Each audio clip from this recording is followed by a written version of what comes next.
Everyone thought he was just the gardener, quiet, gentle, invisible. But when the maid heard a scream from the nursery and burst inside, the gardener stepped out of the shadows and revealed he was actually the billionaire owner of the mansion. And what he discovered about his own fiancée, it shook the entire household. Those were the first words Elena heard from the little boy hiding behind the rose bushes.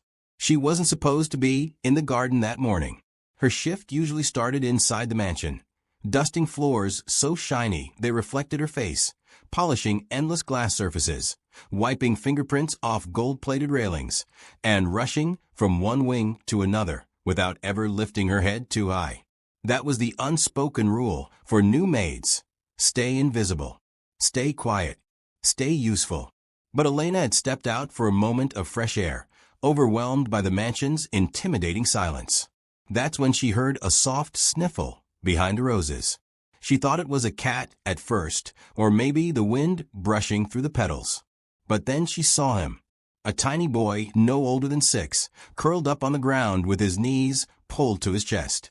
His clothes were neatly pressed, but his entire little body shook like he had been standing in the cold for hours.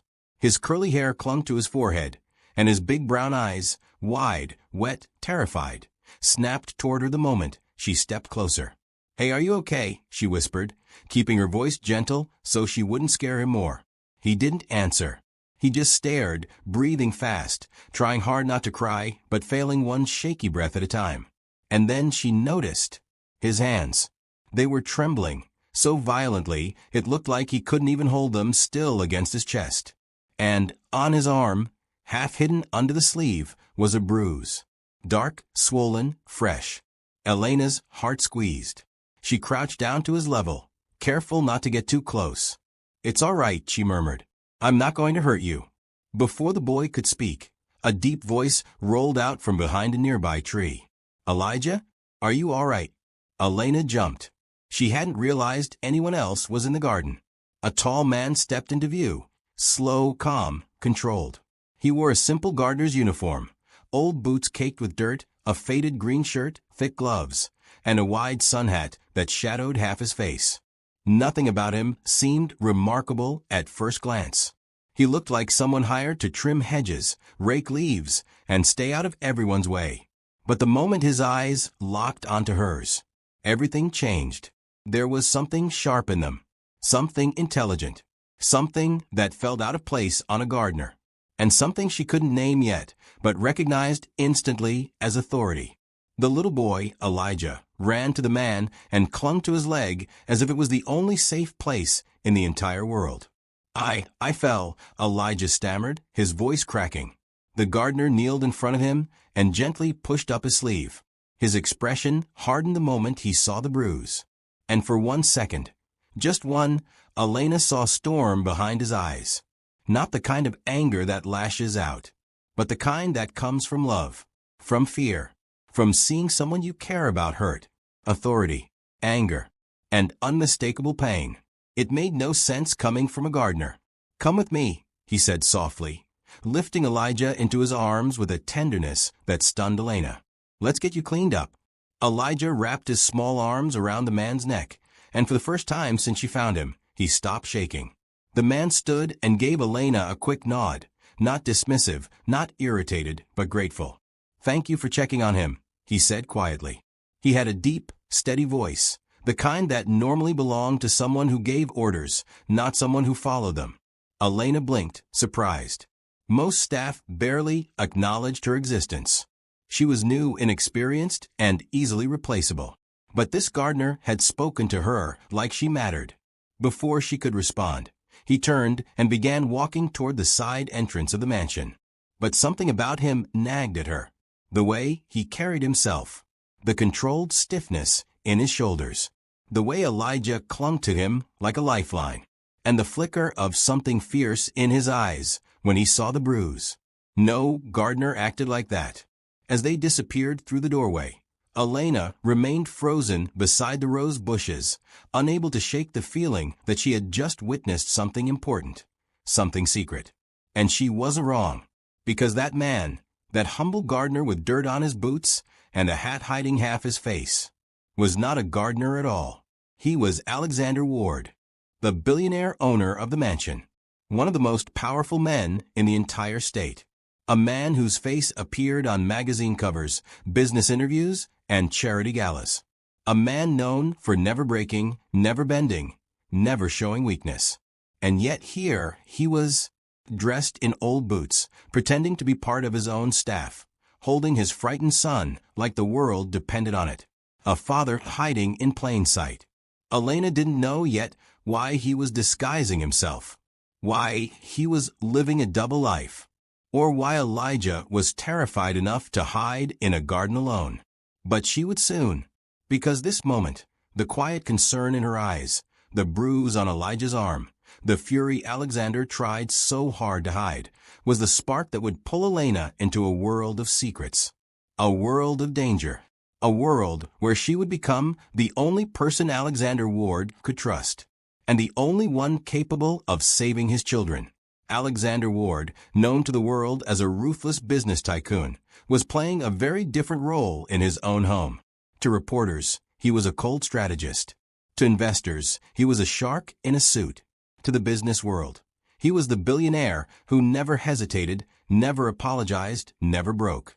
But behind closed doors, deep inside the massive mansion that carried his family name, Alexander was a man living a lie. And it all started months earlier. After his wife, Rachel, passed away in a tragic accident, Alexander was left to raise their 2 children alone. Elijah had only been 4. Emma was still a baby. The house that once echoed with laughter became painfully silent. Alexander drowned himself in work, guilt, and responsibility. That's when Vanessa entered his life. Elegant, polished, soft-spoken. The public adored her instantly. To the outside world, she was the perfect stepmother, always smiling beside Alexander in photographs, holding Emma in designer clothes, waving at cameras like she was already royalty. But there was something Alexander could never explain. Something small, subtle, a coldness behind Vanessa's carefully painted smile. He tried to ignore it. He wanted to believe he deserved another chance at happiness. He wanted to believe the world wasn't always cruel. But then, slowly, the signs began to appear. Elijah stopped asking to play in the garden. Emma stopped giggling during bedtime stories. The nanny quit suddenly. 2 maids requested transfers without giving a reason. And the worst part? Every time Vanessa walked into the room, the children went silent. Elijah would freeze, hands clenched at his sides like he was bracing himself. Emma's eyes would fill with tears even when she wasn't hurt. They never ran to Vanessa, never hugged her, never looked comfortable in her presence. At first, Alexander thought it was grief. Maybe they were still adjusting. Maybe it was too soon to bring someone new into the family. But then he saw something that kept him awake at night. One evening, he walked into the hallway and found Elijah standing alone, staring at the wall. Not moving, not blinking, just trembling. "Son," Alexander whispered. Elijah flinched like someone had hit him. That moment shattered something inside Alexander. From that night forward, he watched more closely, listened more carefully, paid attention to the little things. The way Vanessa's eyes narrowed when she thought no one was looking. The sharp tone she used with the staff when he wasn't in the room. The forced smile she gave the children that never reached her eyes. He hired private investigators, 3 of the best in the city. But Vanessa was careful, too careful. Nothing suspicious, nothing illegal, nothing to prove she wasn't who she claimed to be. On paper, she was perfect. In person, something was very, very wrong.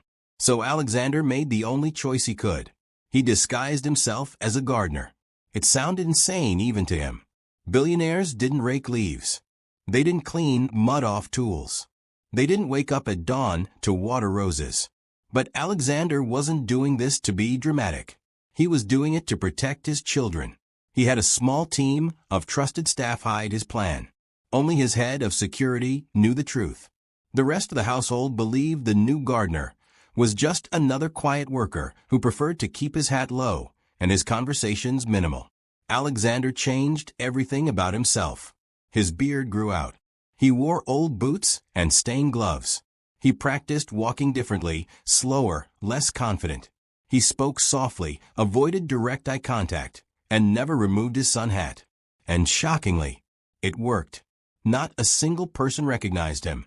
Not the cooks, not the drivers, not the housekeepers, not even Vanessa herself.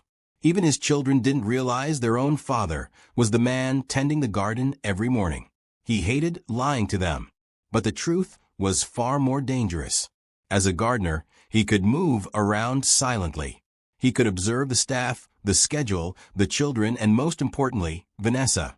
He watched her when she thought no one else was paying attention. He saw the way her smile vanished the moment the cameras turned off.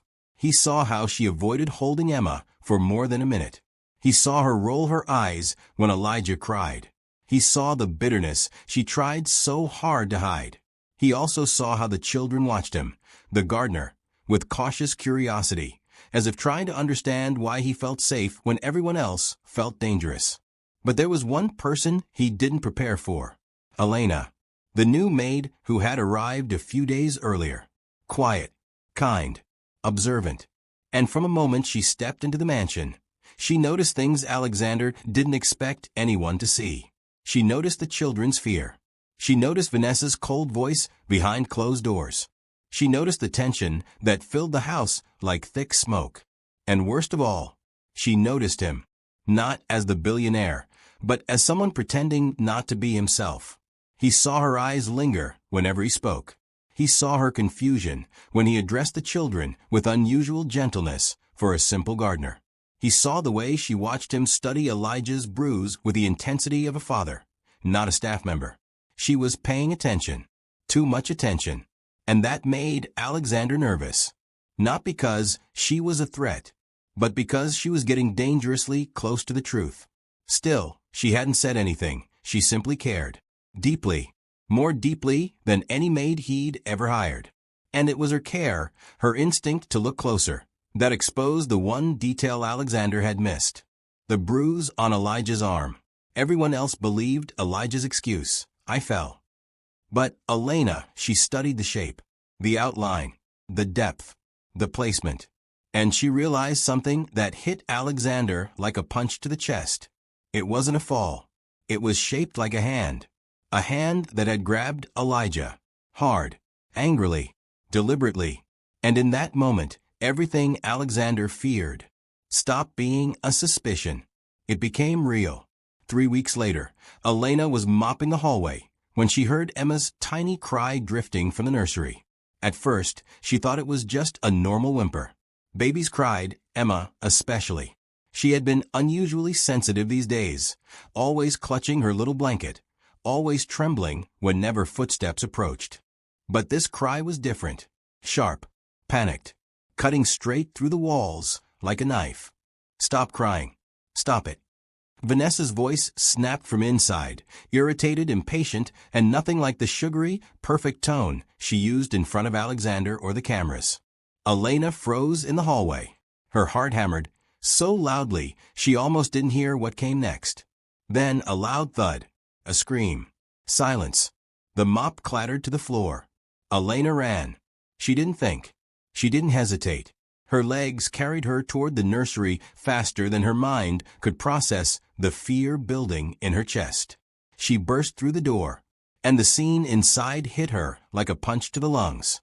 Emma was on the floor, her tiny body curled up, her little dress rumpled and dust-covered.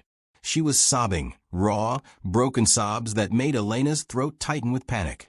Standing above her was Vanessa, gripping the shattered remains of a toy, Emma's favorite wooden horse. It was broken in half, jagged pieces still trembling in her hands, as if she had thrown it too hard. The look on Vanessa's face wasn't frustration. It wasn't stress. It was fury. Cold, dark, unfiltered anger. What are you doing here? Vanessa spat, her voice dripping venom. This is a private room. Get out. Elena couldn't move. Her gaze stayed locked on Emma's trembling form. You hurt her, Elena whispered before she could stop herself. The room froze. Vanessa's head snapped toward her so fast that Elena stepped back automatically. The woman's eyes narrowed, sharp and lethal. What did you say? Vanessa's voice dropped to a low, dangerous whisper. Elena swallowed hard. She regretted speaking the second the words left her mouth, but it was too late. Vanessa took one step toward her, and suddenly the temperature in the room seemed to drop. There was something unhinged in Vanessa's expression, something Elena had never seen so clearly before. Wild, cold, predatory. Elena backed up, her heartbeat thundering in her ears. She didn't know if she should run or stand her ground. Then, Vanessa. The voice sliced through the room like a blade. Deep, controlled, unmistakably furious. Elena and Vanessa both turned. There, in the doorway, stood the gardener. Except he didn't look like the gardener anymore. He stepped inside slowly, and every movement radiated a power Elena had never seen in him before. His shoulders were squared, no longer slouched.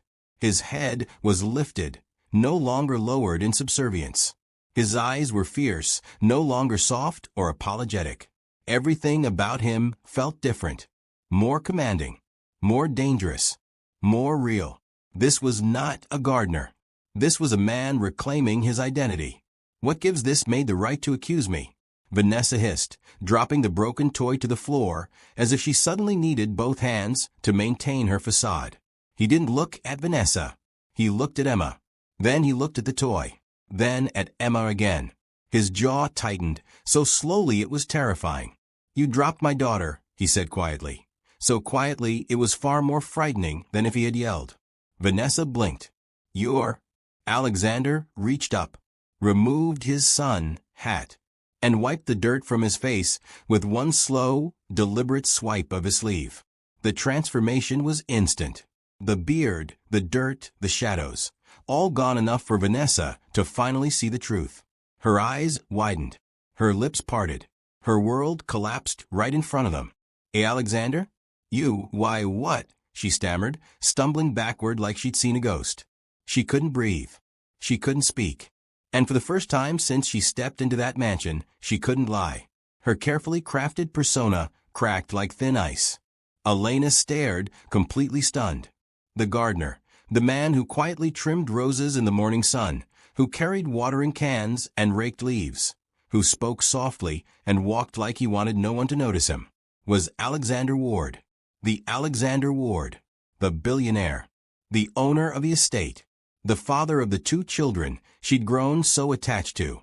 Everything clicked in Elena's mind. Why he moved so protectively around the children. Why he studied them like he was searching for answers. Why he reacted to their fear with such intensity. Why he watched Vanessa like a predator watches another predator. But there was no time to think, because Emma was still crying. Her tiny hands reached toward Elena, her cheeks stained with tears. Elena rushed forward, scooping the little girl into her arms and holding her close. Vanessa watched with boiling rage, but she was too shocked, too cornered, to move. Alexander stepped further into the room, and for the first time since Elena met him, she saw him not as a gardener, not as a billionaire, but as a father. A father whose child had been hurt. A father who had been lied to. A father who had finally seen the truth with his own eyes. And Vanessa's mask, the sweet smiles, the elegant posture, the carefully rehearsed innocence, was gone, completely, utterly, irreversibly. And in that moment, everything in the mansion changed. Alexander moved instantly, scooping Emma into his arms with the urgency of a man who feared he'd already lost too much. She clung to him, tiny fists gripping his shirt, her whole body trembling.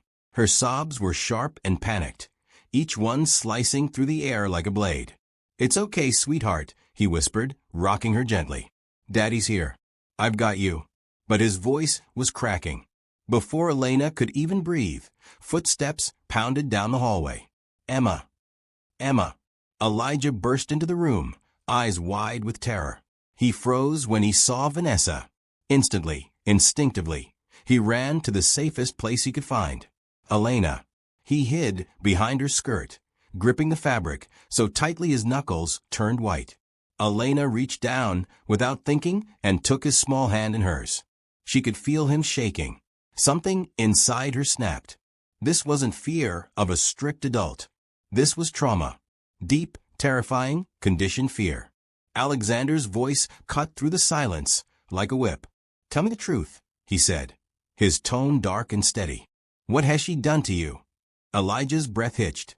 He looked at Vanessa, his eyes pleading, terrified, confused. "Don't you dare," Vanessa snarled, stepping forward as if she could still intimidate him, as if her power hadn't completely evaporated the moment Alexander revealed himself. Elijah flinched so violently that Elena felt it travel through his hand like an electric shock. That was it. Elena couldn't hold back anymore. She stepped forward quickly and positioned herself between Vanessa and the children, kneeling so she was face to face with Elijah. She softened her voice, the way she used to speak to her younger siblings when they were scared. "It's okay," she whispered. "I'm here. I'm not going to let anyone hurt you again." Elijah's lips trembled. His chest heaved. And then, after weeks of holding everything inside, the dam broke. A single sob escaped him. Then, another. And suddenly, everything came pouring out. She yells at us," Elijah cried, tears streaking down his cheeks. "She locks us in the dark rooms. She tells us Daddy won't love us if we talk, as she throws things." Emma whimpered harder in Alexander's arms, recognizing the words even if she couldn't speak. Alexander's hand shook. The man who was known for being unbreakable, unstoppable, unmoved by anything, was breaking. Right there, in front of them. His eyes filled, tears pushing against the hard wall he had built around himself for years. He swallowed once, twice, but the emotion was too strong to hide. It was the first time Elena saw a billionaire cry. But he did. Because this wasn't Alexander Ward, the business titan. This was a father, realizing he had let danger walk straight into his home. He lowered Emma gently into Elena's arms so he could stand, his posture tall and deadly calm. When he turned to Vanessa, his expression was unlike anything Elena had ever seen from him. Cold, controlled, lethal. "You're done," he said, voice low but resonating with absolute power. "Security will escort you out." Vanessa's face twisted with panic and rage. "You have no proof," she screamed, desperation clinging to every word. "It's your word against mine. You think anyone will believe a maid over me? I'll destroy you." Elena cleared her throat. Both of them turned toward her. "I do," she said quietly. Vanessa froze. Elena took her phone out of her pocket, her hands steady despite the storm in the room. She clicked on a video file and pressed play. Vanessa's voice filled the nursery. "Stop crying." Another scream. A crash. Emma wailing. The recording was clear. Too clear. Every syllable, every threat, every sound of violence captured. Vanessa's entire face drained of color. "You little," she gasped, taking a step forward, her eyes blazing with fury. She didn't get far. Alexander stepped between them so fast it was a blur, shielding Elena and his children like a human wall. He didn't shout. He didn't threaten. He didn't need to. His voice dropped to a terrifying calm. "If you touch her," he said, "or my children, I will make sure the entire world sees this video before you can blink." Vanessa finally understood. It was over. Before she could spit out another threat, heavy footsteps thundered down the hallway. 2 members of Alexander's private security team entered, their presence filling the room with a quiet authority that even Vanessa couldn't fight. "Escort her out," Alexander ordered. Vanessa tried to pull away, but the guards were stronger. She clawed at the air, screaming empty threats. "You can't do this.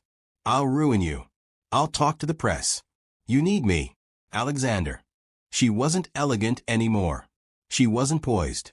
Her mask had fully shattered, revealing the ugly truth beneath. The guards dragged her out of the nursery, her screams echoing down the hallway until they finally disappeared behind the front door. And then, silence. Not the tense silence that had filled the mansion for weeks. A different kind. A peaceful one. The entire mansion seemed to exhale, as if the walls had been holding their breath, as if the air itself had been trapped under Vanessa's shadow.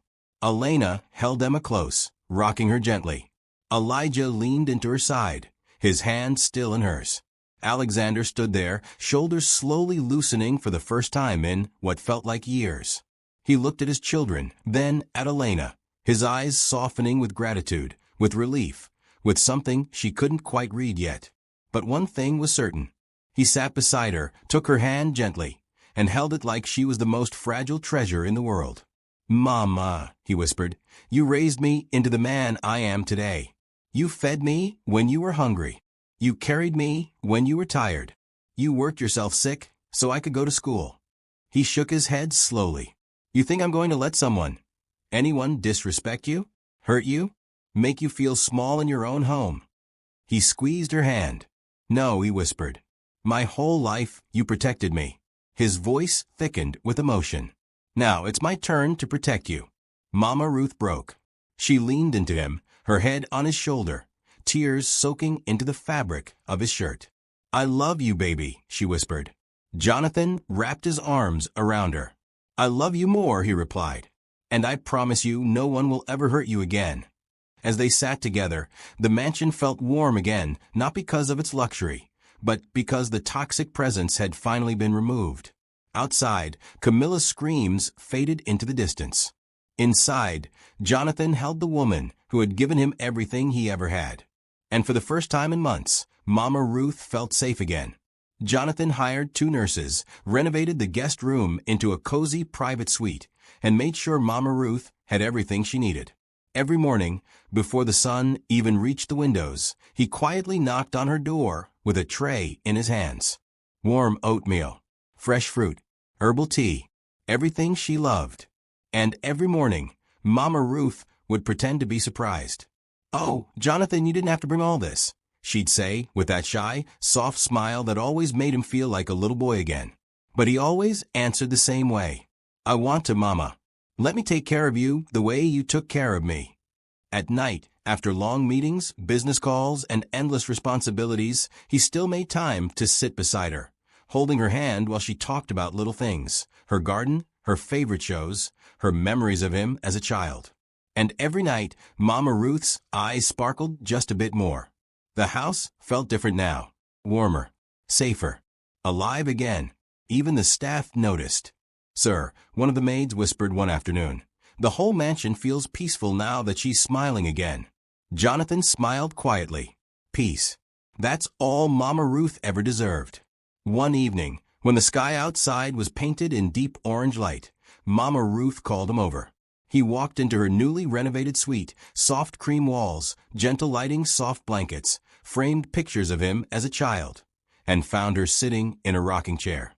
She wasn't crying, but her eyes were full. "Come here, baby," she whispered. Jonathan knelt beside her knees like he had when he was 5 years old. She stroked his face slowly, her worn hands trembling just a little. "I thought I'd lost you to the world," she said gently.